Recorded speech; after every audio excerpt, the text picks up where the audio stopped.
Amin. Hadirul kaum muslimat, ikhwani wa akhwati fillah rahimakumullah. Sebagaimana yang sudah saya utarakan sebelum maghrib tadi, bahwa untuk pengajian pada maghrib kita akan fokus membahas tentang sejarah daripada kurban. Sejarah daripada kurban tidak terlepas daripada peristiwa penyembelihan Nabi Ismail alaihissalam oleh sang ayah Nabi Ibrahim alaihissalam.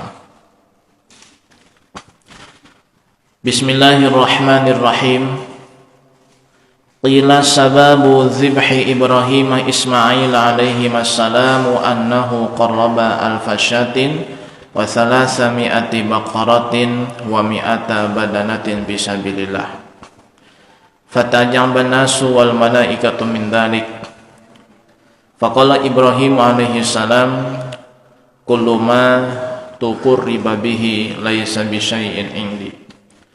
Wallahi law kana li ibnun la azbahannahu fi sabilillah wa ataqarrabu bihi ila Allah ta'ala. Falamma qala Ibrahim alaihi salam hadzal qawla madha alaihi zamanun fanasiya hadzal qawla. Diceritakan oleh sebagian ulama bahwa sebab Nabi Ibrahim menyembelih putra tercintanya Nabi Ismail alaihissalam, penyebab itu adalah Nabi Ibrahim alaihissalam suatu ketika bersedekah di jalan Allah dengan menyembelih 1000 ekor kambing, 300 ekor sapi dan 100 ekor unta. Kalau kita nominalkan ya sekitar 10 miliaran. Banyak. Sehingga masyarakat, lebih-lebih para malaikat, pada kala itu takjub. Mereka terheran-heran dan menganggap Ibrahim ini adalah manusia yang luar biasa.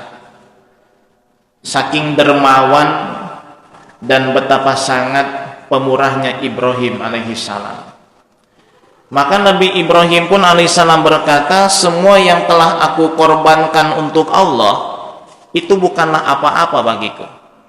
Demi Allah, kalau seandainya aku punya anak laki-laki akan aku sembelih di jalan Allah dan aku gunakan sebagai wasilah supaya aku dekat dengan Allah Subhanahu wa taala. Nabi Ibrahim mengatakan itu, ia belum punya anak pada kala itu. Ketika Nabi Ibrahim mengucapkan ucapan semacam itu, kemudian berlalu sekian waktu, maka Nabi Ibrahim pun lupa tentang ucapannya tadi. Nah, biasalah, jangankan Nabi, kita manusia biasa kan suka kayak gitu ya. Kalau belum punya uang mah petang-tang. Ini kalau saya punya uang banyak, masya Allah, ini masjid selesai mas saya, beres pokoknya mah. Kalau saya punya uang banyak, pengajian udah pokoknya, masing-masing pulang saya amplopin semuanya.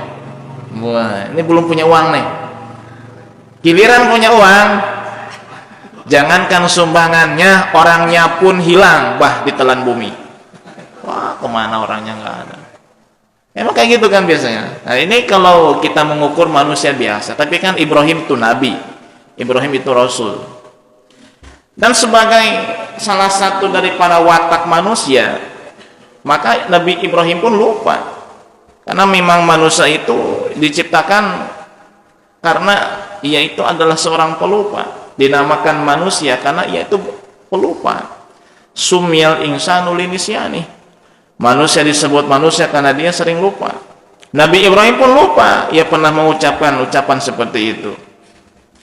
Falamma jaa ila ardil muqaddasati sa'ala rabbahul walada fa ajaballahu du'aahu wa basyarahu bil waladi wa waladatu ummuhu. Ketika Nabi Ibrahim tiba di bumi yang suci, yaitu Baitul Maqdis atau Palestina, Nabi Ibrahim memohon kepada Allah Subhanahu wa taala agar dikaruniai keturunan. Di dalam salah satu doa, Nabi Ibrahim bermunajat kepada Allah dengan doa yang sangat masyhur, Rabbi habli minas salihin. Ini adalah doa Nabi Ibrahim memohon keturunan yang saleh kepada Allah Subhanahu wa taala. Dan ini kita baca, ya, agar kita punya anak yang saleh dan salehah. Rabbi habli minas salihin. Tapi menikah dulu. Bagaimana mungkin punya anak kalau tidak menikah? Betul. Betul.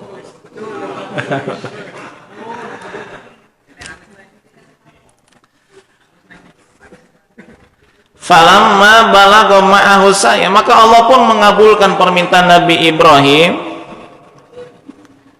Istri Nabi Ibrahim yaitu Siti Hajar pun hamil, kemudian melahirkan putra yang bernama Ismail.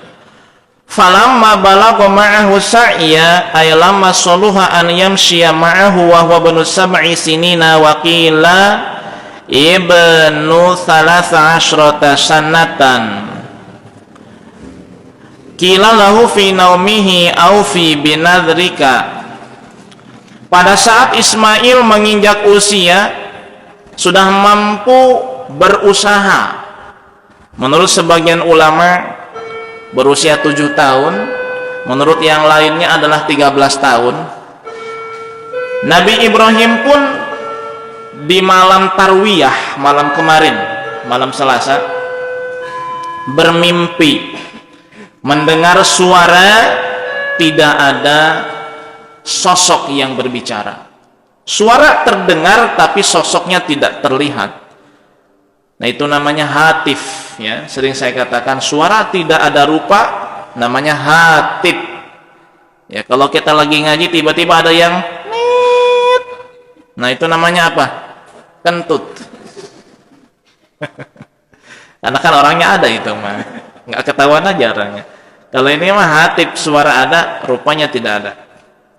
Di dalam mimpi itu Nabi Ibrahim mendengar suara, dan suara itu berkata kepada Nabi Ibrahim, ya Ibrahimu aufi binadrik, wahai Ibrahim tunaikan nazarmu, janjimu. Palama asbaha akhoda yatarawa, maka di esok hari Nabi Ibrahim berpikir, apakah mimpi itu dari Allah atau dari syaitan? Maka hari itu disebut hari tarwiyah, yang artinya adalah berfikir. Tadi siang itu adalah hari tarwiyah, hari berfikir. Hari berfikir, Nabi Ibrahim berfikir apakah mimpi semalam dari Allah atau dari syaitan. Maka kalau di antara kita tadi siang ada yang berpikir, itu sama dengan Nabi Ibrahim. Cuman yang dipikirin Allahu alam. Kalau Nabi Ibrahim mimpi apa? Mikirin mimpi. Kalau ini mikirin hutang. Atau mikirin kawin, ya. Pada malam yang berikutnya, malam ini, malam Arafah, Nabi Ibrahim kembali bermimpi mendengar suara. Suara itu pun mengatakan kalimat yang sama, wahai Ibrahim tunaikan janjimu, nazarmu. Maka keesokan harinya Nabi Ibrahim pun akhirnya sadar bahwa itu adalah mimpi dari Allah. Nabi Ibrahim pun akhirnya tahu mimpi itu adalah dari Allah. Maka hari itu disebut hari Arafah, yang artinya adalah tahu. Tadi siang antum berpikir, besok ada jawaban, berarti sama dengan Nabi Ibrahim. Ya. Apa jawabannya besok? Di malam yang berikutnya, malam kurban, ya, malam Aid, malam 10, Nabi Ibrahim kembali bermimpi dengan mimpi yang sama. Maka keesokan harinya Nabi Ibrahim pun melaksanakan perintah tersebut, yaitu ingin menyembelih Ismail, dan penyembelihan itu bahasa Arabnya adalah nahar. Maka tanggal 10 disebut dengan hari nahar, hari penyembelihan. Itu sejarah kenapa dinamakan hari tarwiyah, hari Arafah, dan hari nahar. Falamma arada an yadhhaba bi Ismail alaihi salamu ila nahri qala Ibrahimu alaihi salamu li Hajara Wahya ummu Ismail alaihi salamu albisi waladaki Ismaila ahsana thiyabi fa inni dhahibun bihi ila diyabatin fa albasathu ummuhu wa dahanathu wa rajalat sya'ra ra'sihi fahamala Ibrahimu alaihi salamu hablan wa sikinan wa dhahaba ma'ahu ila janibi Mina walam yakun iblisu alaihi la'natu min yauma khalaqahu Allahu asghala wala aktsara taraddudan minhu fi dhalikal yaumi. Ketika Nabi Ibrahim ingin pergi dengan Nabi Ismail melaksanakan perintah Allah Subhanahu wa taala, maka Nabi Ibrahim berkata kepada sang istri pujaan hati yaitu Siti Hajar. Kata Nabi Ibrahim, Dinda Hajar, ada apa kakanda Ibrahim? Iya dong, kayak gitu dong mesra. Dinda, kakanda, ya. Kalau itu bunda, sama bapaknya berarti panda. Iya, kalau Dinda berarti kanda, kalau bunda berarti panda. Dinda Hajar, ada apa kanda Ibrahim? Tolong rapihkan anakmu Ismail. Pakaikan pakaian yang paling bagus. Mandikan, minyaki rambutnya, sisirkan, karena aku ingin membawanya pergi menuju jamuan makan, kondangan. Kalau sekarang mungkin kondangan, kalau dulu jamuan makan. Akhirnya Siti Hajar pun bergegas mendandani Ibrahim, dipakaikanlah pakaian yang paling bagus, diminyaki rambutnya, dikasih wewangian, disisirkan rambutnya. Kemudian Nabi Ibrahim pun pamit dengan Nabi Ismail pergi ke sebuah tempat di pinggir kota Mina dengan membawa pisau dan tali. Siti Hajar alaihissalam tidak curiga, ini pergi menuju jamuan makan kok bawa pisau sama tali. Biasanya kalau kondangan itu bawa apa? Bawa tas. Nah, bawa tas buat masukin kue. Bawa tas. Pengalaman misalnya. Tapi Nabi Ibrahim bawa pisau sama tali. Subhanallah, Siti Hajar tidak curiga. Dan iblis pada hari itu subhanallah kalang kabut, kebingungan. Dan tidak pernah iblis kebingungan, kalang kabut seperti pada hari itu. Semenjak Allah ciptakan ia sampai hari itu, baru kali itu dia kebingungan. Kenapa? Dia kalang kabut bagaimana cara dia menggoda Ibrahim supaya tidak jadi melaksanakan perintah Allah. Pakana Ismailu alaihi salamu ya'du amama abihi, sedangkan Nabi Ismail dengan kepolosannya dia pun lari-lari di hadapan ayahnya, jingkrak-jingkrak, senang diajak jalan-jalan sama ayah. Faja'a iblisu yaqulu li abihi, kemudian iblis datang kepada Nabi Ibrahim dan berkata, ala tara tidala qamati, Ibrahim, tidakkah kamu melihat i'tidala qamati, kesempurnaan fisiknya, wa husna surati, ketampanan rupanya, wala topata sirati, dan bagus akhlaknya. Anakmu Ismail semata wayang tampan, cerdas, pinter, fisiknya sempurna. Kalau kata orang Sunda, pilucuun. Apa pilucuun itu? Ya, ngegemesin.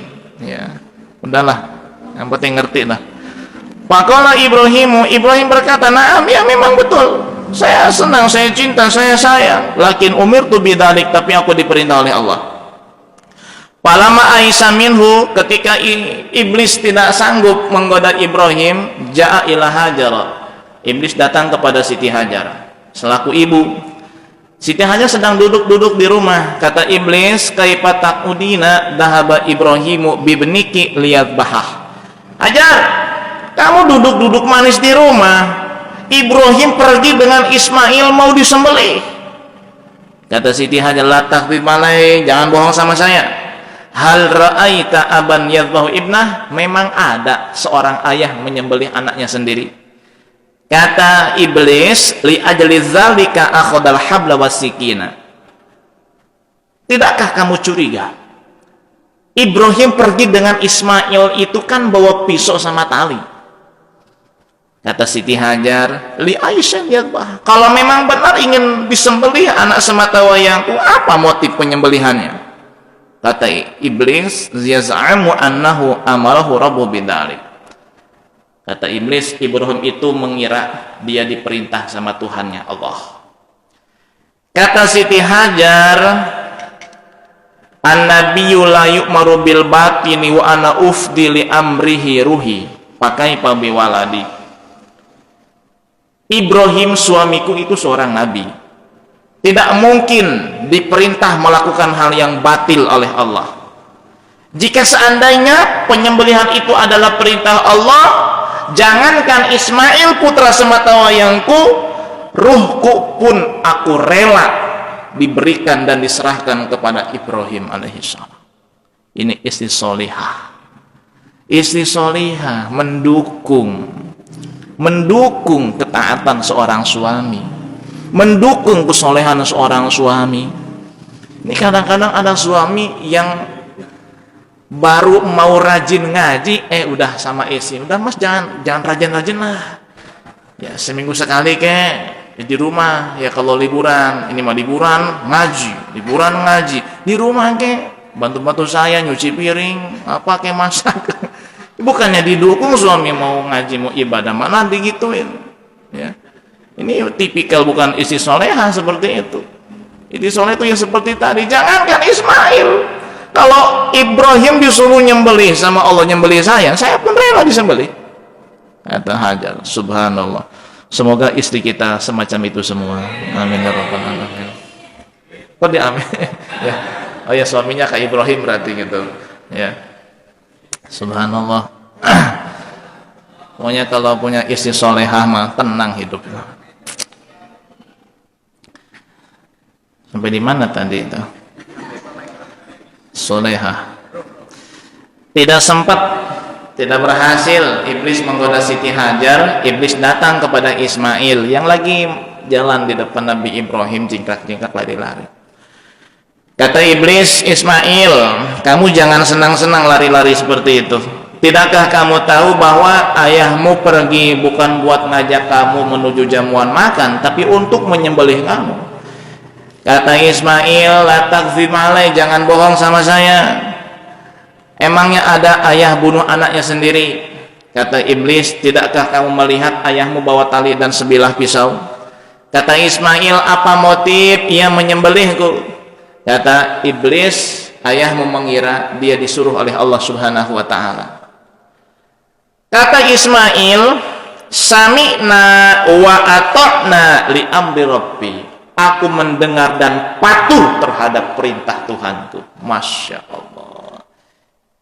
Suami soleh, istri solehah, anak soleh.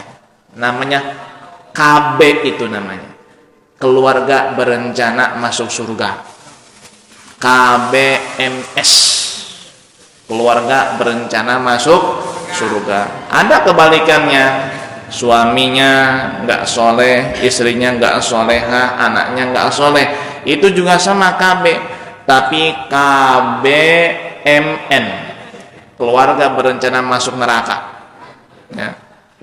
Semoga kita dijadikan KBMS, amin ya robbal alamin. Keluarga berencana masuk surga, bukan keluarga berencana anaknya cuma 3 doang, bukan. Baik, ketika iblis ingin menggoda Nabi Ismail lagi, akhadha Ismailu hajaron minal adi faramahu. Nabi Ismail mengambil batu dan dilemparkan sama iblis. Fafaqa'a, maka butaklah ainuhul yusra, mata kirinya iblis. Jadi mata kirinya iblis itu buta karena dilempar batu oleh Nabi Ismail. Jadi pecak sebelah. Maka kalau nanti pulang dari sini ketemu sama yang pecak sebelah loh, hati-hati itu. Ya. Itu hati-hati sajalah. Padahal kemudian iblis pun pergi khaiban wa khasiran, dalam keadaan rugi, serugi-ruginya. Tidak sanggup menggoda Hajar, tidak mampu menggoda Ibrahim, tidak mempan menggoda Ismail alaihim ridwanullah tabaraka wa ta'ala. Maka kejadian itu Allah abadikan hingga sekarang. Ketika kita melaksanakan ibadah haji, di antara salah satu wajib haji adalah lempar jumroh. Itu sejarahnya itu. Ya.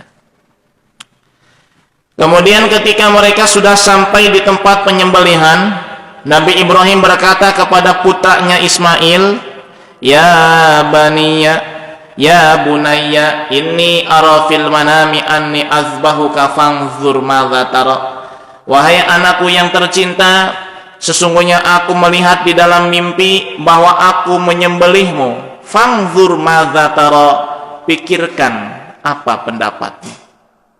Kata Nabi Ismail, "Ya abatif al ma tu'mar, satajiduni insyaallahu minas sabirin." Wahai ayahku, laksanakan apa yang telah diperintah kepadamu. Insya Allah kau akan mendapatiku termasuk orang-orang yang sabar. Anak kecil umur 7 tahun atau 13 tahun sanggup mengucapkan kalimat yang semacam itu. Ini kita yang udah bangkotan, puasa 9 hari di awal Dzulhijjah. Waduh, nanti aja tanggal 9 aja lah. Kalah sama anak yang umur 13 tahun, yang umur 7 tahun. Laksanakan, meskipun harus kau sembelih aku, laksanakan. Insya Allah aku termasuk orang yang sabar.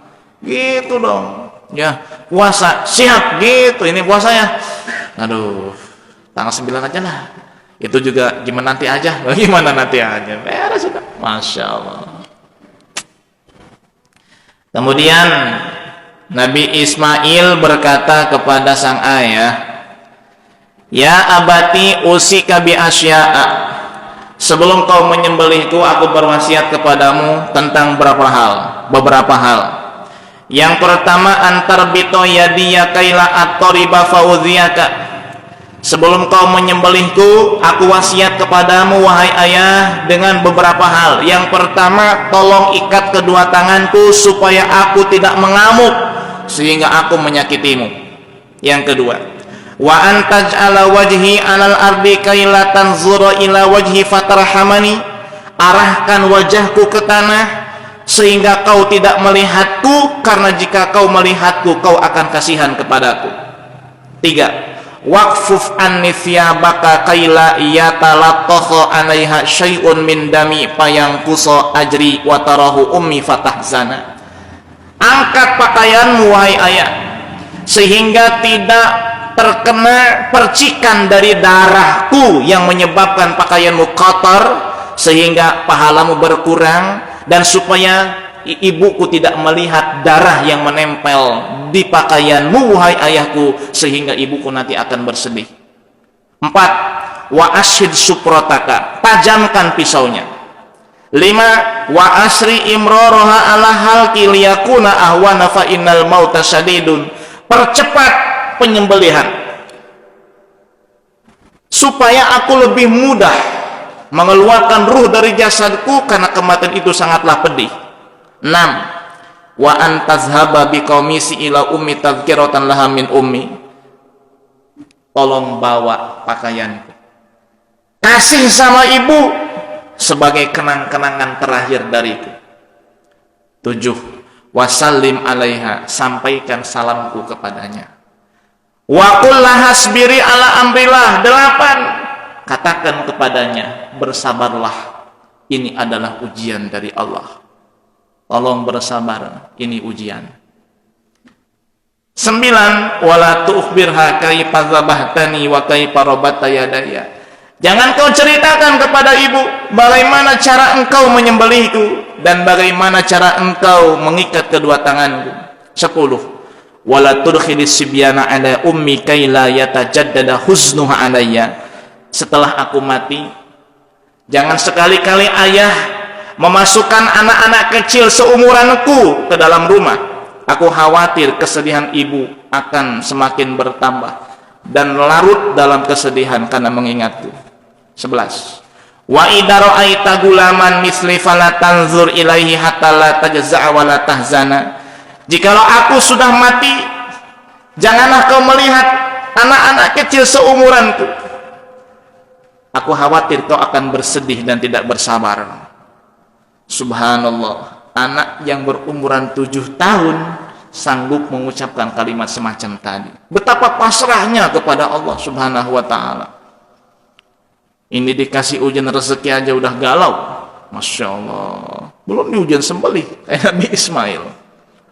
Falamma aslama wa tallahu lil jabin. Maka ketika Nabi Ibrahim dan Nabi Ismail pasrah dan patuh terhadap perintah Allah, kemudian Nabi Ismail ditidurkan seperti posisi kambing yang ingin disembelih. Diikat kedua tangan dan kaki Nabi Ismail. Kemudian Nabi Ibrahim pun mengarahkan wajah Ismail ke tanah, dan Nabi Ibrahim meletakkan pisau ala halqi waladihi di leher sang anak. Fa'alajahu bisyiddatin wa quwwatin. Nabi Ibrahim pun menggerak-gerakkan pisau di leher Nabi Ismail dengan segenap tenaga dan kekuatan. Tapi Nabi Ibrahim tidak berhasil memotong leher Ismail. Digorok, gak berhasil, putus itu leher. Malaikat yang ada di langit dan di bumi semuanya menonton peristiwa itu. Ketika mereka melihat Ibrahim dengan segenap kekuatan dan tenaganya menggorok leher anak sendiri, mereka malaikat di langit dan di bumi sujud kepada Allah Subhanahu wa ta'ala. Mereka minta ampun kepada Allah, mereka bertasbih kepada Allah Subhanahu wa ta'ala. Betapa hebatnya Ibrahim dan Ismail melaksanakan perintah Allah Subhanahu wa ta'ala. Kemudian kata Nabi Ismail, wahai ayah, tolong lepaskan kedua ikatan di tangan dan kakiku, supaya aku ketika disembelih olehmu tidak terlihat seperti orang yang terpaksa. Aku ingin seperti orang yang memang benar-benar pasrah terhadap perintah Allah. Kemudian pertajamlah pisaumu, wahai ayah. Kenapa engkau begitu tidak sanggup menyembelihku? Apakah karena engkau terlalu kasihan kepadaku? Kata Ibrahim, dah jangan banyak omong lah. Nah, disembelih lagi nggak mempan lagi. Kata Nabi Ismail, ayah pertajam pisaunya. Nabi Ibrahim pun mencoba memukulkan pisau itu ke batu, dan ternyata batu pun belah dua. Akhirnya Nabi Ibrahim ngomong sama pisau, pisau, sikin, taqta al-hajar nisfaini walam taqta lahman. Kau sanggup membelah dua batu, kenapa tidak sanggup memotong daging di leher anakku? Batu itu pun dengan izin Allah berkata, kata sang batu, ya Ibrahim, taqulu iqta wa ilahul alamina yaqulu la taqta. Engkau bilang sama saya, wahai pisau, sembelih anakku Ismail, potong lehernya. Sedangkan Allah bilang, wahai pisau, jangan kau potong leher Ismail. Bagaimana mungkin aku patuh dan taat terhadap perintahmu, sedangkan aku mencampakkan perintah Allah Subhanahu wa ta'ala? Pisau tidak ada izin dari Allah, gak sanggup motong leher Nabi Ismail, gak sanggup. Jadi pisau itu kalau tidak ada izin dari Allah, setajam apapun gak bakal mempan. Mempan ada izin dari Allah, maka jangan takut sama pisau. Ya, pulang dari sini coba, jangan bahaya, jangan. Ya, ini hanya sebuah kisah saja. Maka di Banten itu subhanallah, ya, banyak yang pisau golok tidak mempan sama daging, debus. Kenapa? Tidak ada izin dari Allah. Pisau golok yang tajam menggorok leher mereka. Jangan aneh, nggak ada izin dari Allah. Allah ngasih izin, sekebal apapun tetap tembus juga. Maka kembali kepada iradat Allah dan izin Allah Subhanahu wa ta'ala. Nabi Ibrahim pun terus mengulang-ulang penyembelihan karena belum ada perintah lain dan baru dari Allah. Ketika Nabi Ibrahim terus menyembelih leher Ismail, meskipun itu pisau tidak mempan ke leher Ismail, Allah pun berkata, wa nadainahu ayya Ibrahim qad saddaqta ar-ru'ya inna kadzalika najzil muhsinin inna hadza lahuwal bala'ul mubin wa fadainahu bidzibhin 'adzim. Kata Allah, wahai Ibrahim, sungguh kau telah membenarkan mimpimu, kau telah percaya bahwa itu adalah wahyu dariku, Sesungguhnya seperti itulah kami akan membalas orang-orang yang patuh dan taat terhadap perintahku. Sungguhnya ini adalah cobaan yang nyata, kata Allah Subhanahu wa ta'ala, dan kami telah menebus Ismail dengan sembelihan yang besar. Allah nyuruh malaikat Jibril mengambil kibas, kambing yang besar dari surga, kambing milik Habil. Habil itu anak Nabi Adam alaihissalam. Jadi Nabi Adam, anak beliau Habil dan Qabil, dua-duanya berkurban dengan seekor kibas, dan kurban yang diterima oleh Allah ada kurbannya Habil, dan inilah kurbannya Habil kibas yang diambil dari surga. Allah gantikan sembelihan Ismail dengan kibas itu, diambil oleh malaikat Jibril dari surga. Diambilnya pun tidak diletakkan di sayapnya ataupun dipegang oleh tangannya, tapi diletakkan di atas pundak malaikat Jibril. Ketika malaikat Jibril turun, Nabi Ibrahim masih tetap sedang menggorok-gorokkan pisau di leher Nabi Ismail. Takjub, malaikat Jibril pun berkata, Allahu Akbar, Allahu Akbar, Allahu Akbar. Terdengar oleh Nabi Ibrahim, La ilaha illallah wallahu akbar. Nabi Ismail pun menjawab, Allahu Akbar walillahil hamd. Takbiran itu berasal dari tiga, Jibril, Ibrahim, Ismail. Ini takbiran sendirian aja di masjid. Allah, padahal 3 orang mas. Ya nggak apa-apa sih 1 orang, cuman ya lihat dari sejarahnya 3. Ya, cuman jangan ngikutin sejarah beneran yang takbir 3, tapi dibagi-bagi. Kamu Jibrilnya ya, saya Ibrahim, kamu Ismail. Jangan. Kenapa? Karena yang jadi Ismail harus mau. Jangan, udah biasa aja bareng-bareng. Allahu Akbar bareng-bareng. Ya cuman ya 3 orang lah paling sedikit. Kalau kita lihat sejarahnya 1 pun nggak apa-apa, cuma sejarahnya kan 3 itu. Subhanallah, diganti dengan seekor kambing, disembelih, ya mempan itu. Kenapa? Ada izin dari Allah. Ya pisaunya tajam kok, tapi sama leher Ismail tidak mempan. Subhanallah, diganti dengan kambing, disembelih, kemudian pun menikmati itu kambing. Dagingnya pun dibagikan, disedekahkan kepada fakir miskin. Nah sampai sekarang berkurban itu pun disyariatkan untuk umat Nabi Muhammad SAW, yang diantara hikmahnya adalah mengenang betapa patuh dan taatnya Ibrahim dan Ismail atas perintah Allah Subhanahu wa ta'ala, dan betapa mereka sangat pasrahnya ya di hadapan perintah Allah Subhanahu wa ta'ala. Baik, mungkin itu ya sejarah singkat tentang kurban. Semoga kita diberikan kelebihan harta oleh Allah Subhanahu wa ta'ala sehingga kita bisa berkurban tahun ini atau tahun yang akan datang. Bismillahirrahmanirrahim. Sini ada pertanyaan yang pertama. Hampir setiap hari ba'da maghrib anak belajar ngaji pada ibunya. Kemana ayahnya ini? Pada suatu hari ibunya ini sedang berhalangan haid dan tidak bisa mengajar ngaji. Tapi si anak minta belajar ngaji. Yang ingin saya tanyakan, bagaimana menjelaskan pada anak kita yang berumur 6 tahun agar mengerti dan paham hal tersebut. Anak pengen ngaji, ya biarin dia ngaji. Kan yang pegang Quran si anak, yang pegang Iqra si anak. Udah 6 tahun kan ngerti nih. Baik. Terus gimana Pak Ustaz kalau si anak ini salah dalam membaca? Kan saya harus membenarkan, sedangkan itu adalah Quran. Haram saya ucapkan, betul. Haram mengucapkan Al-Quran atau mengucapkan ayat Al-Quran kalau diniatkan membaca Al-Quran. Maka solusinya tetap kalau anak itu salah dibenarkan dan baca Al-Quran yang benar. Ya, misal kata si anak si tolol, harusnya sirotol,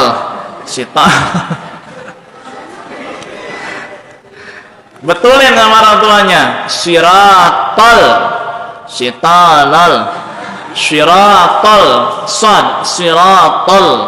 Nah ini si ibu niatnya membetulkan, niat mengajar, jangan niat baca Al-Quran, itu nggak haram, asalkan jangan nyentuh, ya, jangan nyentuh.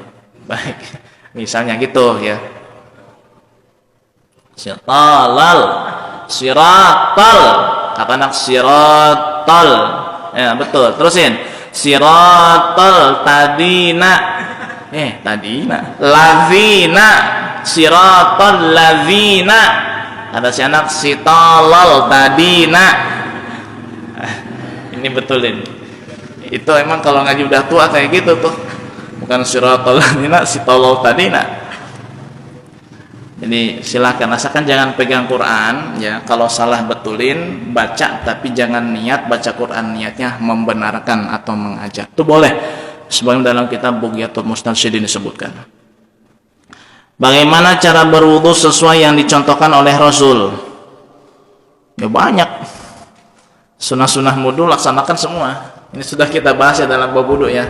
Ya, kita singkat saja. Berwudu ya, yang pertama sebelum wudu kita membaca 2 kalimat syahadat, kemudian membaca ta'awudz, baca bismillah, kemudian sambil membasuh telapak tangan ya, kita membaca niat sunah-sunah wudu dalam hati. Misalnya saya niat melaksanakan sunah-sunah wudu, kemudian baca doa doa sebelum wudu ya. Gimana doanya? Alhamdulillahilladzi ja'alal ma'a tahura wal islama nura ya. Kemudian baca juga doa ketika membasuh telapak tangan, Allahumma fad yadaya mimma asyrika kuliha. Kemudian berkumur ya, dan berkumur itu sunnah digabung dengan istinsyak ya. Jadi kita ngambil air di tangan misalnya, kita pakai buat kumur sambil baca doa, Allahumma a'ini ala dzikrika wa syukrika wa husni ibadatik. Nah sisanya kita buat istinsyak, kita hirup air ke lubang hidung, kemudian dikeluarkan kembali, kemudian baca doa, Allahumma arihni raihatal jannati wa anta anirodin, dan melakukan itu sebanyak 3 kali. Kemudian membasuh wajah ya, dari atas mulainya ya, terus ya. Nah ketika membasuh wajah, air jatuh ke jidat ya, kemudian kita niat di dalam hati, saya niat wudu untuk menghilangkan hadas kecil padukan Allah Ta'ala yang dirotokan ya, sebanyak 3 kali. Nah, dan sambil membaca doa, Allahumma bayyid wajhi yauma tabyaddu wujuhun wa taswaddu wujuh. Ketika membasuh wajah, usahakan telinga terbasuh, kepala sedikit terbasuh, leher pun terbasuh. Itu sunnah afdol. Setelah itu kemudian tangan ya. Kalau kita wudunya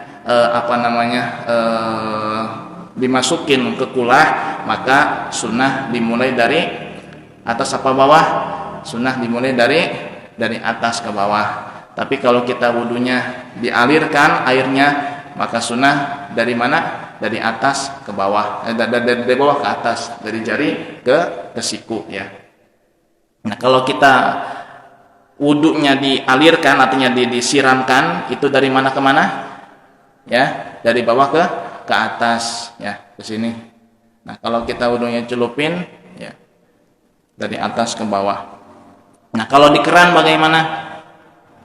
Ya, kalau di keran ya sama dengan ya. Jadi kalau kita wudunya sendiri tidak disiram oleh orang lain ya, dari atas ke bawah. Tapi kalau wudunya kita disiramkan oleh orang lain, dari atas ke bawah. Dari bawah ke atas kalau tadi, ini dari atas ke bawah. Jadi tergantung yang menyiramkan air siapa. Kalau yang nyiramin airnya kita sendiri, dari bawah ke atas ya. Kalau orang lain yang menyiramkan, dari atas ke bawah, seperti itu.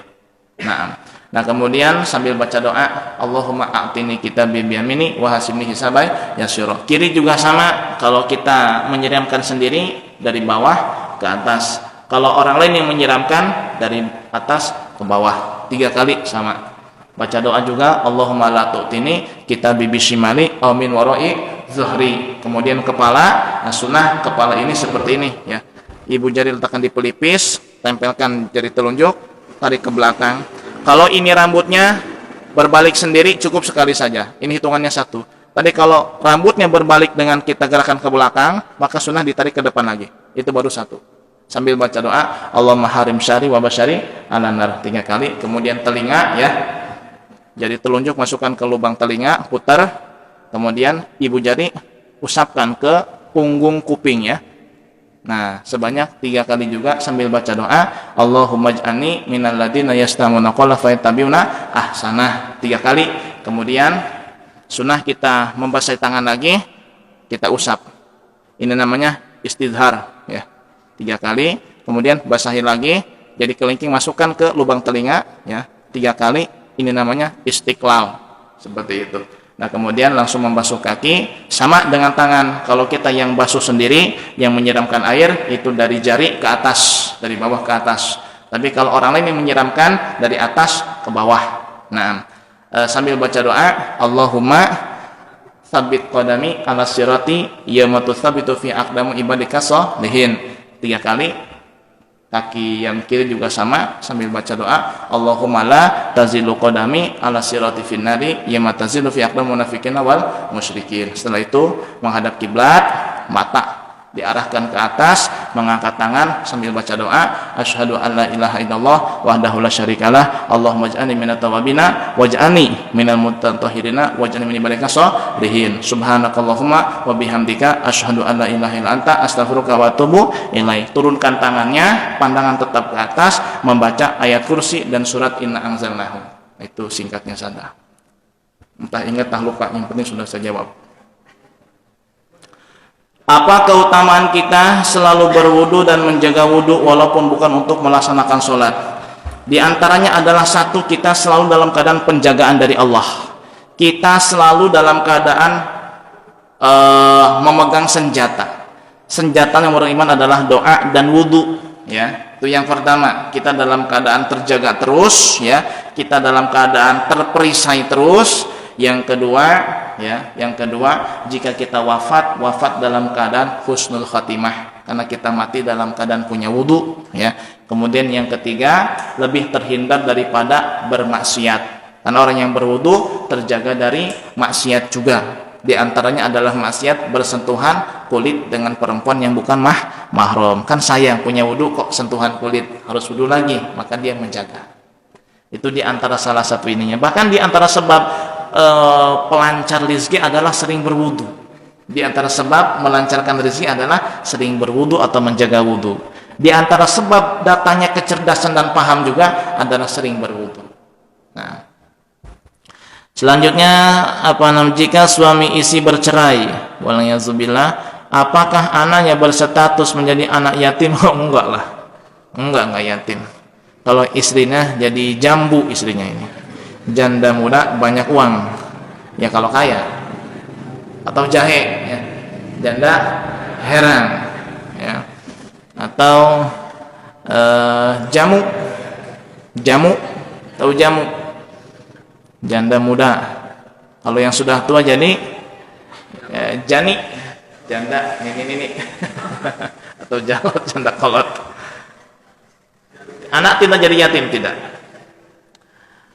Apa yang sebaiknya saya lakukan ketika imam sudah membaca salam tapi saya masih membaca sholawat Nabi Ibrahim? Apa saya ikut salam atau meneruskan bacaan sholawat? Ya cukup ya, jangan diteruskan. Kenapa? Karena untuk yang wajibnya sudah selesai dan untuk yang sunnah ab'ad pun selesai.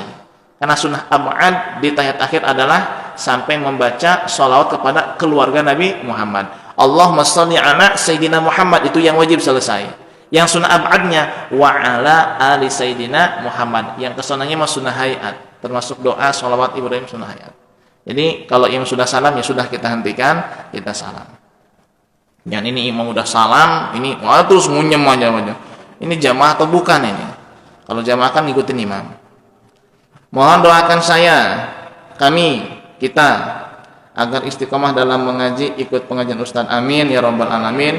Semoga kita bisa istiqomah. Al-Fatihah. A'udzubillahi minasyaitonirrajim. Bismillahirrahmanirrahim. Alhamdulillahirabbil alamin. Arrahmanirrahim. Maliki yaumiddin. Iyyaka na'budu wa iyyaka nasta'in. Ihdinas siratal mustaqim. Shiratal ladzina an'amta 'alaihim ghairil maghdubi 'alaihim waladdallin. Amin. Yang sedikit tambahan, mulai besok pagi kita sudah mulai bertakbir. takbir setiap sholat. Ya. Besok pagi. Setiap sholat, bukan takbir di masjid, bukan. Ya. Oh, setiap sholat aja lah. Mulai dari besok pagi subuh tuh, terus setiap sholat bertakbir. Habis sholat fardu takbir, habis sholat duha takbir, habis sholat jenazah takbir. Pokoknya setiap sholat aja takbir. Setiap setelah sholat, bukan hanya setelah sholat fardu ya. Setelah sholat duha takbir, setelah sholat qobliyah takbir, setelah sholat ba'diyah takbir. Sampai kapan? Sampai asar tanggal 13 akhir tasyrik. Berarti 5 hari. Tanggal 9, 10, 11, 12, 13. 9 mulai dari subuh ya, tanggal 13 sampai asar. Nah, setelah maghribnya udah habis. Itu takbir setiap ba'da sholat, namanya takbir muqayyad. Kalau yang takbiran di masjid, di mushola, di jalan, itu hanya pada malam takbir saja. Besok maghrib, nah itu mulai takbiran di mushola, di mana-mana, sampai besoknya pagi, sampai imam takbiratul ihram sholat id, itu sudah habis takbirannya ya. Jadi yang mana tuh? Yang mana? Oh, 3 kali. Ya, Allahu Akbar, Allahu Akbar, Allahu Akbar, la ilaha illallah, Allahu Akbar, Allahu Akbar, walillahil hamd 3 kali.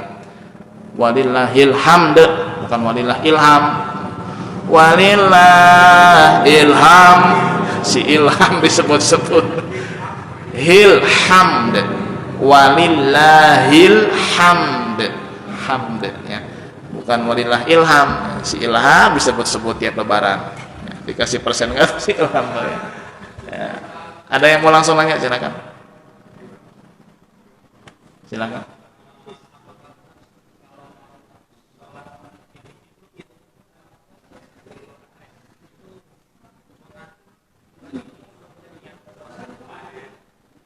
Oh enggak, bukan puasa, imsak.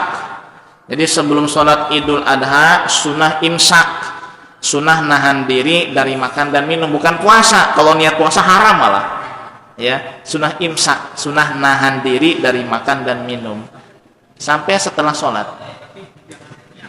Jangan puasa, haram menurut puasa ya. Apa? Sampai setelah sholat id. Jadi makan minumnya habis sholat id.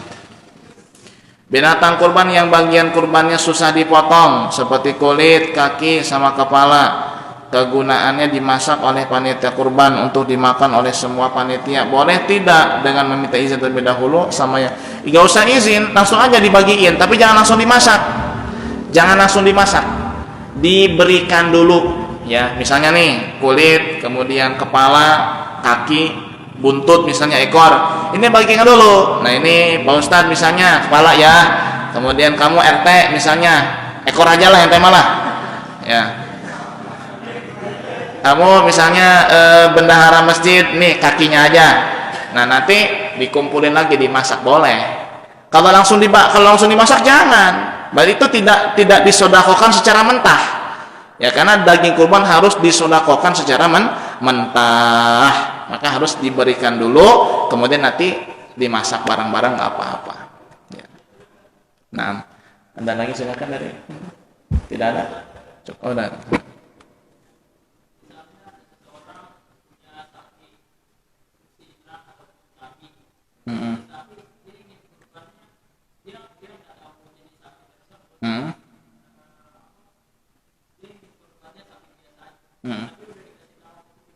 Ya nggak apa-apa, yang penting umurnya ya sudah 2 tahun ya, mau itu tabi mau musnah terserah, mau itu sapi beli atau sapi punya sendiri terserah ya, yang penting sapinya berumur 2 tahun, mau dia beli ya atau pakai sapi piaraan dia, nggak apa-apa terserah. Jadi nggak mesti pakai sapi piaraan ya, meskipun dia punya piaraan tapi sayang nih, beli aja lah, itu nggak apa-apa. Mau itu sapi anaknya ke, mau sapi induknya ke, terserah. Yang penting usianya 2 tahun minimal, naik ke 3 tahun. Ada lagi? Cukup. Baik, kalau cukup kita tutup dengan suratul Fatihah dan doa kifaratul majelis. Al-Fatihatu anallaha yarzuquna ilman nafi wal amal khalis maqbul wa yusru bihada ta'lim qalban nabiyina Muhammadin sallallahu alaihi wasallam wa ila arwahi masyayikhina wa muallimina wa dhabil huquqil wajibati alaina wa ila hadratin nabi Muhammad sallallahu alaihi wasallam. Al-Fatihah. أعوذ بالله من الشيطان الرجيم بسم الله الرحمن الرحيم الحمد لله رب العالمين الرحمن الرحيم مالك يوم الدين إياك نعبد وإياك نستعين اهدنا الصراط المستقيم صراط الذين أنعمت عليهم غير المغضوب عليهم ولا الضالين آمين سبحانك اللهم وبحمدك أشهد أن لا إله إلا أنت أستغفرك وأتوب إليك هداني الله وإياكم أجمعين والسلام عليكم ورحمة الله وبركاته.